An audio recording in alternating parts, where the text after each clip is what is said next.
when I was early diagnosed, I was told that I probably should use a cane, right, when I was a kid. And I was like, oh, it's already hard enough to just try to fit in.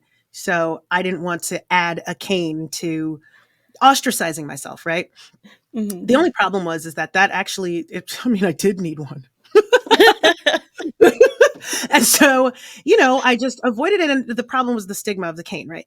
And as I started rising through the ranks in the music industry, not coming out about my blindness and trying to downplay it and trying to hide it as much as I could actually was to my detriment, even though it was in a way to my benefit, right? Because I was just getting in rooms and people were just caring about the music first. But networking wise and really trying to get above the hump and become truly competitive, I was shooting myself in the foot because I was missing, deal making handshakes.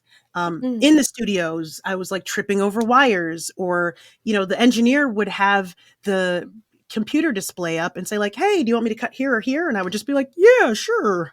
All of a sudden the whole song is deleted. And apparently I said yes to that. So, but when I finally was like, you know what, I can't keep wallflowering. Like I can't go to a network. I had the gumption to go to the networking event and then I would just have to wallflower because I couldn't get off the ground in that sense. Not only because I couldn't physically navigate, but I couldn't socially and emotionally navigate because I was just too afraid.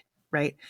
And then I came out about my disability. I stood in front of it. This happened probably more around 2018-ish.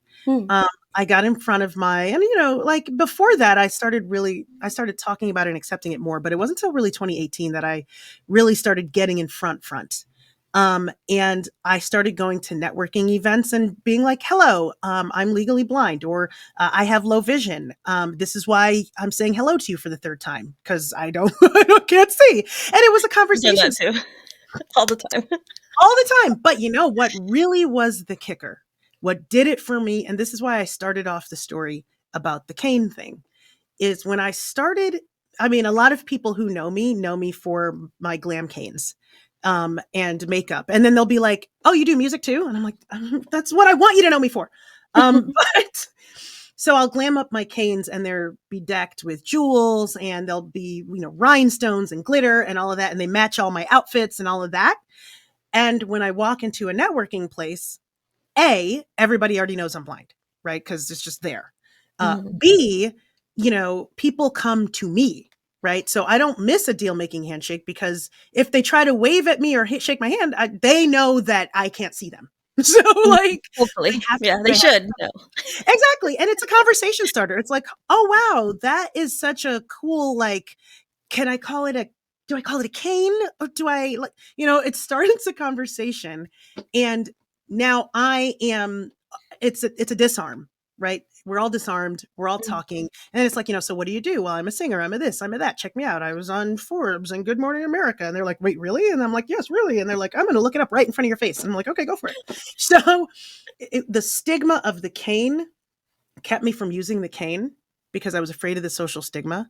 But now that I use the cane to weld my own social, prowess, it is the best thing that I have ever done. Yes, I recently heard somebody say, and I've stolen this saying, is do you want to look like an incompetent sighted person or do you want to look like a competent blind person?